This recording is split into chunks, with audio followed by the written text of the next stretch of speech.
Sir Richard Branson has turned down an invitation from Singapore's government to take part in a live television debate about the country's approach towards drugs and the death penalty. He was invited to take part in a discussion with the city-state's Home Affairs Minister K. Shanmugam. The British billionaire has said he opposed Singapore's death penalty for crimes such as drug trafficking. He spoke out over the execution of drug trafficker Naganthran Dharmalingam.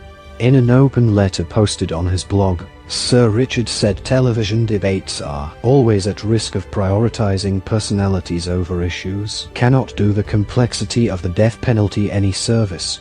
He also called for the island nation's government to engage with local voices in constructive, lasting dialogue involving multiple stakeholders, and a true commitment to transparency and evidence to help it find a way to abolish the death penalty. Earlier this month, Singapore's Ministry of Home Affairs rebutted an earlier blog of Sir Richard's in which the Virgin Group founder said the government seems bent on executing scores of low-level drug smugglers, mostly members of poor, disadvantaged minorities. He went on to say Malaysian Naganthran Dharmalingam had been hanged in Singapore earlier in the year for drug trafficking despite having a well-documented intellectual disability. In 2009, Naganthran was caught crossing into Singapore from Malaysia with 43 g, 1.5 ounces, heroin strapped to his left thigh. Under Singapore's drug laws, which are among the toughest in the world, those caught carrying more than 15 g of heroin are subject to the death penalty.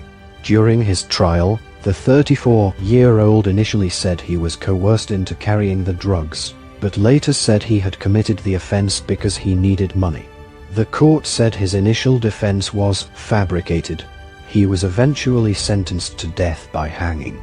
Naganthran's case was highly controversial as he was assessed by a medical expert to have an IQ of 69, a level that indicates an intellectual disability.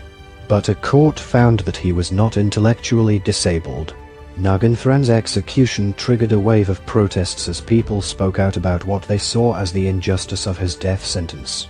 After Sir Richard's criticism, Singapore's government invited him to take part in a live television debate with Mr. Shanmugam and offered to pay his travel and hotel costs.